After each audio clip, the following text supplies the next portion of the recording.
Yo, what is up guys? Delboy here, aka Blue Collar Sports TV. Hopefully you guys are doing well. If you're new here, smash that like, hit subscribe, all of that good stuff.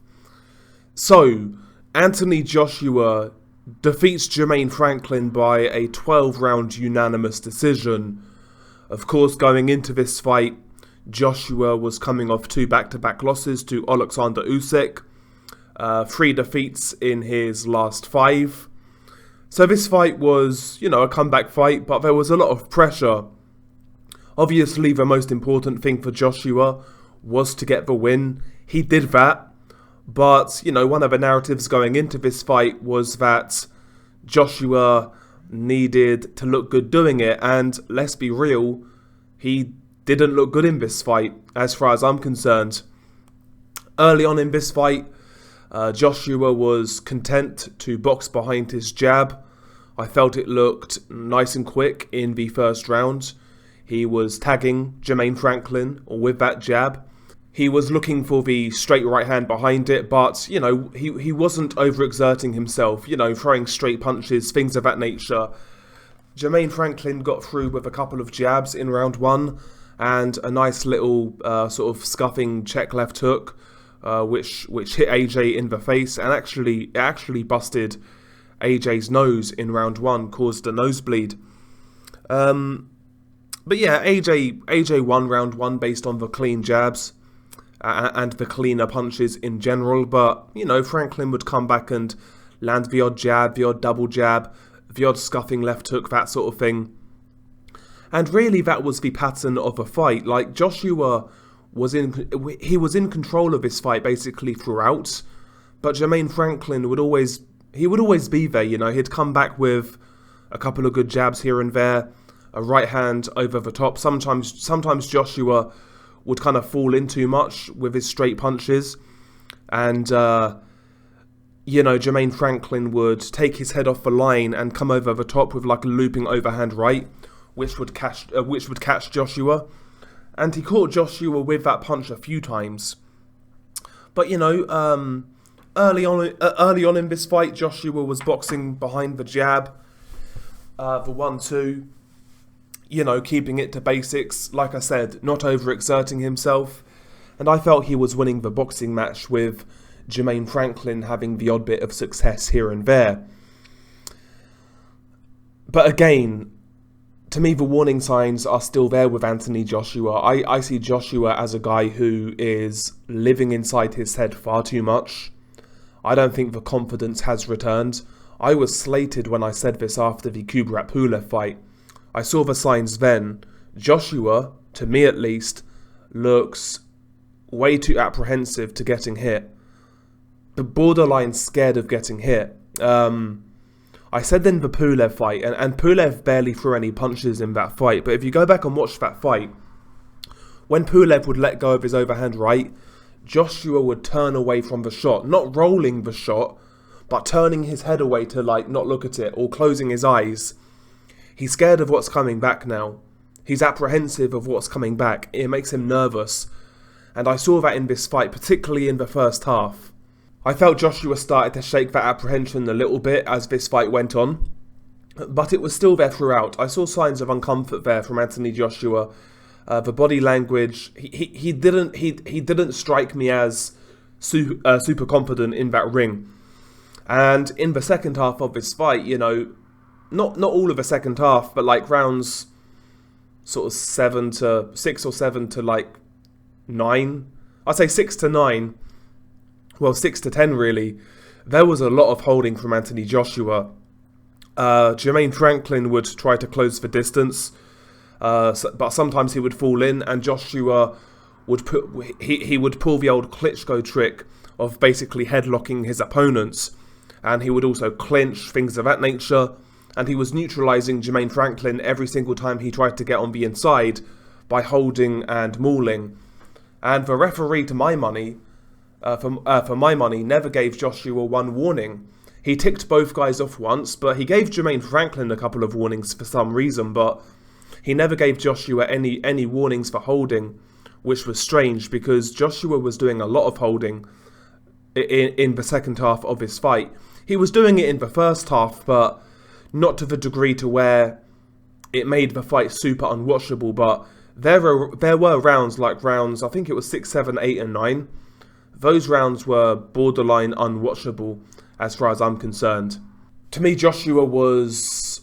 He was very reluctant to let go of his hands in combination. He was reluctant to get aggressive for the majority of this fight. He wasn't getting creative with his offense. I felt the uppercut was there for Joshua all night. Jermaine Franklin has a kind of a hunched style. He kind of fights in a bit of a crouch. Sometimes he kind of leans his head over his lead foot. But the uppercut's there for Joshua. The uppercut was there for Joshua in this fight, but he barely threw it in the first 9 rounds. Last 3 rounds, Joshua started to open up a bit, particularly on the inside. He wasn't holding quite so much. He was dirty boxing, but he was throwing punches up close. That's when his uppercut finally started to come into play, and he actually buzzed Jermaine Franklin a couple of times with the uppercut. Also hurt Franklin to the body with a left hook. I liked the adjustments in the last 3 rounds. He was trying some different things. Again, the uppercut came into play. He started to try to work the body of Jermaine Franklin, but Franklin showed a good chin. And again, Franklin was still coming back with some half-decent shots here and there. Predominantly, it was when Joshua fell in and Franklin would catch him with the overhand right. But there were the odd occasion where Franklin would punch with Joshua and he would land a decent shot here and there. Similar to what Ruiz did, but without the devastating effect. And yeah, Joshua finished this fight a lot stronger. He started to, throw some combinations, try to get the knockout, that sort of thing. But overall, looking at this fight, to me, this just signifies that the rebuild job for Anthony Joshua is just that, a rebuild. To me, 1 fight isn't enough.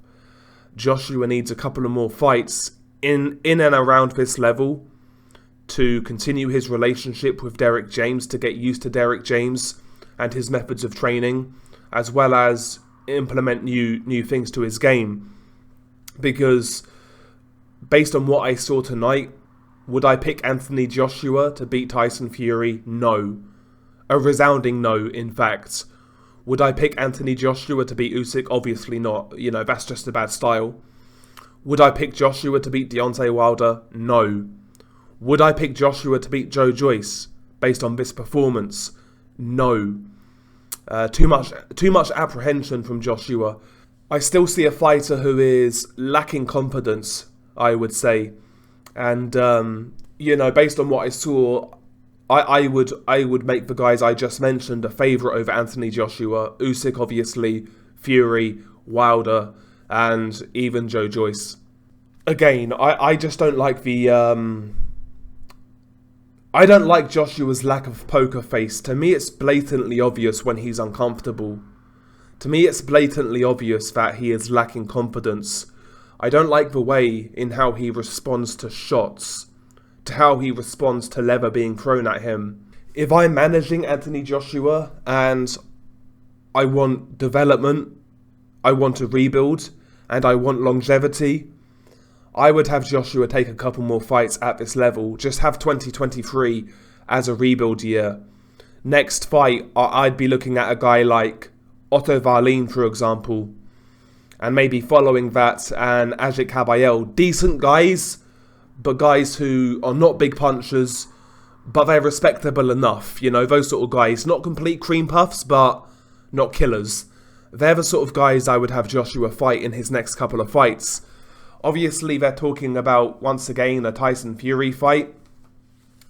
And again, maybe they're just cashing out, maybe. But if that's their goal, it is what it is. But if they want to make that fight more appetizing or more appealing, and just giving Joshua a better chance, they need to rebuild this guy. I'm sorry, they need to rebuild this guy. His confidence is looking real low right now. His confidence is looking real low. I don't think this was a particularly good performance. Joshua himself looked extremely disappointed at the end of his fight. And I think he should be. I mean, after the Dillian White fight, when Dillian fought Jermaine Franklin, Joshua said it himself. You got to be taking a guy like Jermaine Franklin out in the mid rounds, and he never did that. To me, this performance, I was expecting more personally. I was expecting more from Anthony Joshua, but we'll see where he goes from here. There was a few antics after the bell. Jermaine Franklin was complaining about hugging.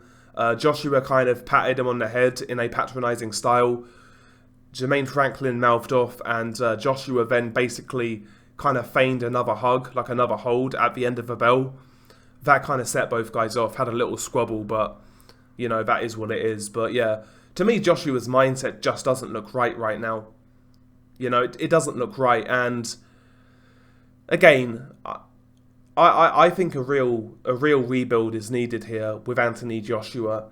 Again, when Joshua lost to Oliver McCall in that first fight, Lewis had 3 or 4 fights where he was fighting lower level guys, rebuilding, you know, new trainer, that sort of thing.